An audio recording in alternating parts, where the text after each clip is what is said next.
ومن يضلل فلا هادي له وأشهد أن لا إله إلا الله وحده لا شريك له وأشهد أن محمدا عبده ورسوله لا نبي بعده يا أيها الذين آمنوا اتقوا الله حق تقاته ولا تموتن إلا وأنتم مسلمون فإن أصدق الحديث كتاب الله وخير الهدى هدى محمد صلى الله عليه وسلم وشر الأمور محدثاتها وكل محدثة بدعة وكل بدعة ضلالة وكل ضلالة في النار معاشر المسلمين أوصيكم ونفسي بتقوى الله فقد فاز المتقون.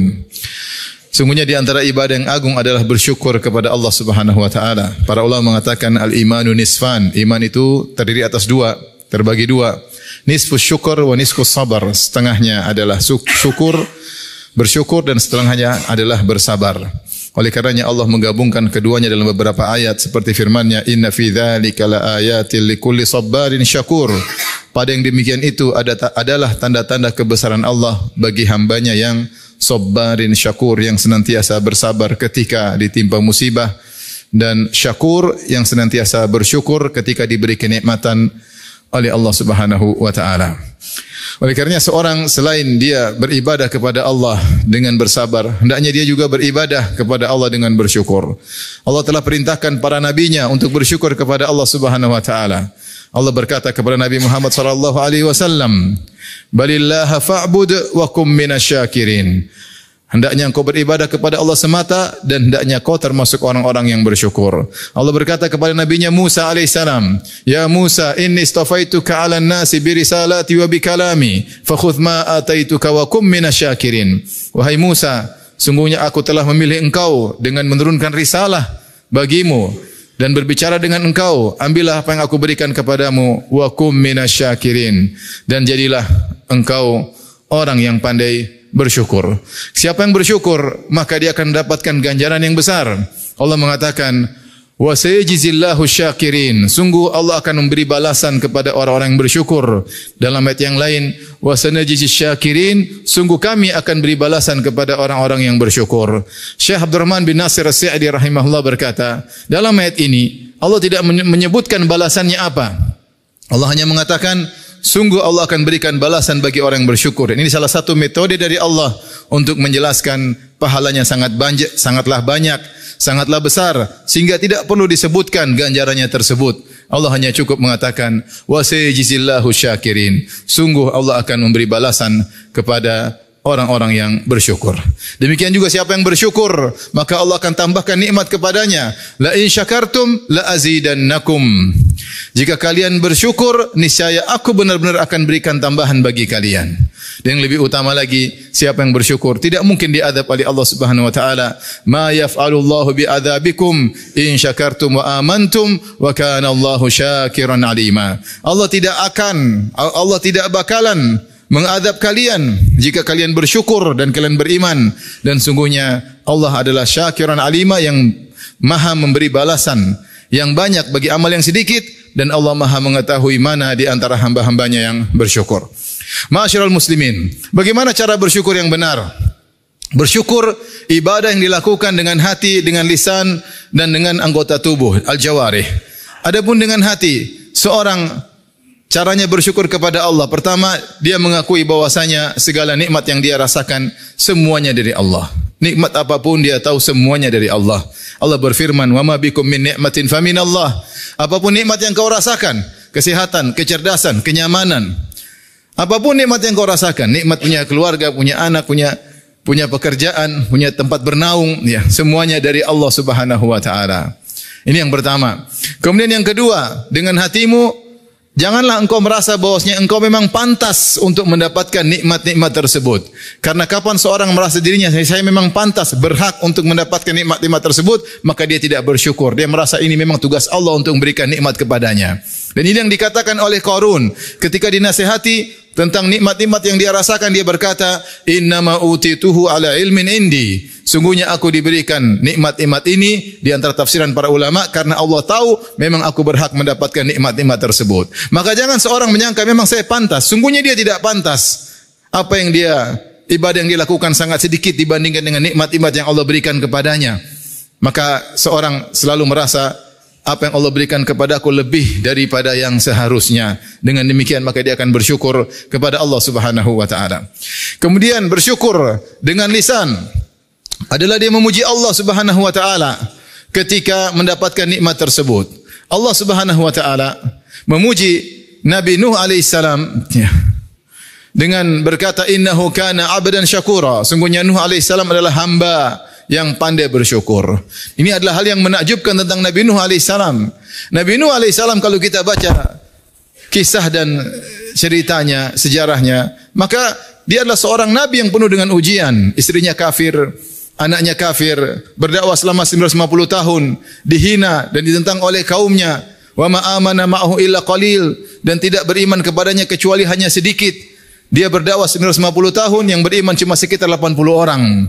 Tetapi di tengah-tengah musibah yang menimpanya, ujian yang menerpanya, ternyata dia pandai bersyukur. Dia pandai bersyukur. Bahkan Allah bukan mengatakan dalam Al-Quran tentangnya, sungguhnya Nuh adalah hamba yang bersabar. Tapi Allah mengatakan, innahu kana 'abdan syakura. Sungguhnya dia adalah hamba yang pandai bersyukur. Di tengah-tengah musibah, penderitaan, ujian, dia tetap pandai bersyukur. Kalau kita baca buku tafsir, di antaranya tafsir At-Tabari, maka disebutkan kenapa Nuh alaihissalam dikatakan hamba yang pandai bersyukur. Karena Nuh alaihissalam setiap melakukan atau mendapat nikmat dia selalu muji Allah. Kalau dia pakai baju, dia mengatakan alhamdulillah. Seandainya Allah berkehendak, tentu aku tidak punya baju. Kalau dia makan, dia mengatakan alhamdulillah. Kalau Allah berkehendak, tentu mungkin aku kelaparan. Kalau dia pakai sendal, dia mengatakan alhamdulillah. Kalau berkehendak aku tidak punya sendal. Kalau dia buang hajat, dia mengatakan alhamdulillah. Kalau berkehendak aku tidak bisa mengeluarkan hajatku. Dan demikian dia selalu memuji Allah sebagai bentuk syukur kepada Allah Subhanahu wa taala. Makanya Nabi sallallahu alaihi wasallam bersabda, "Innallaha la yarda 'anil 'abdi idza akala al-aklata an yahmadaha 'alaihi." An yahmadahu 'alaiha wa idza syariba syarbah an yahmadahu 'alaiha.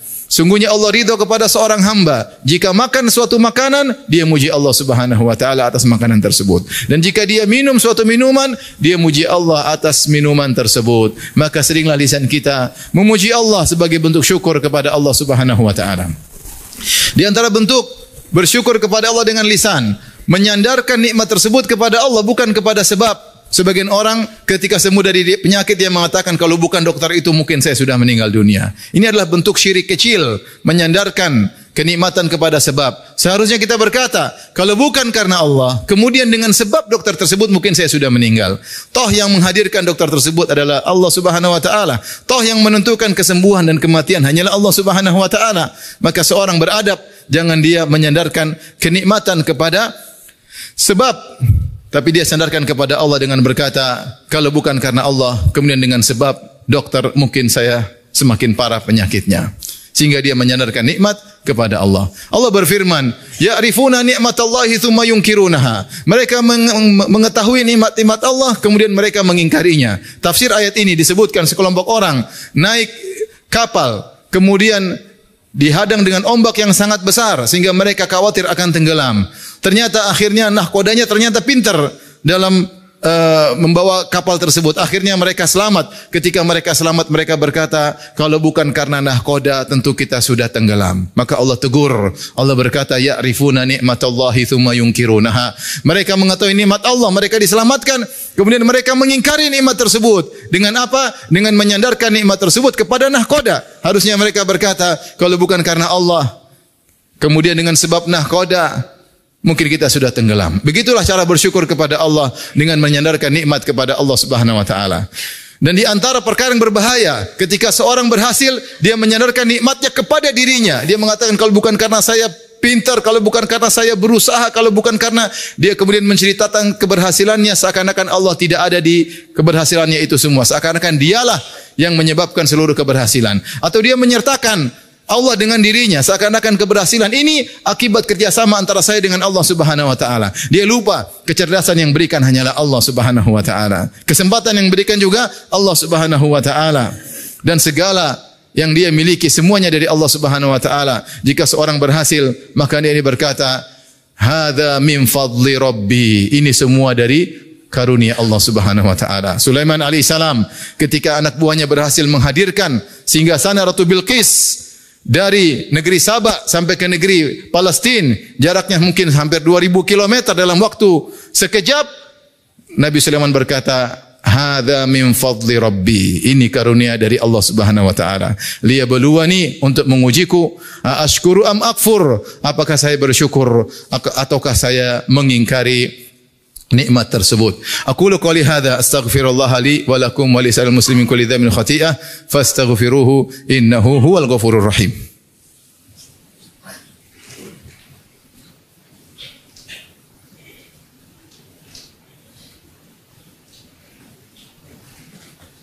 Alhamdulillahi ala ihsanihi wa syukru lahu ala taufiqihi wa amtinanihi wa asyhadu an la ilaha illallah wahdahu la syarika lahu ta'ziman li sya'nihi wa asyhadu anna Muhammadan abduhu wa rasuluhu da'i ila ridwanihi. Allahumma salli alaihi wa ala alihi wa ashabihi wa ikhwani. Di antara bentuk syukur yang ketiga adalah bersyukur dengan anggota tubuh. Bagaimana caranya? Yaitu dengan menggunakan anggota tubuh dan nikmat yang Allah berikan kepada kita untuk beribadah kepada Allah Subhanahu wa taala. Bagaimana kita bersyukur dengan nikmat mata yang Allah berikan kepada kita? Maka kita gunakan untuk baca Al-Qur'an, kita gunakan untuk belajar, kita untuk melihat yang baik-baik. Bagaimana dengan lisan? Lisan kita gunakan untuk berzikir kepada Allah, untuk mengingat Allah, memuji Allah, untuk berketutur kata yang baik. Itu namanya kita bersyukur atas nikmat pandangan, nikmat mata, nikmat lisan. Allah berfirman, "Alam naj'al lahu 'ainain wa lisanan wa syafatain." Bukankah kami telah memberikan kepadanya dua mata dan lisan dan dua bibir? Itulah nikmat yang harus kita gunakan untuk beribadah kepada Allah.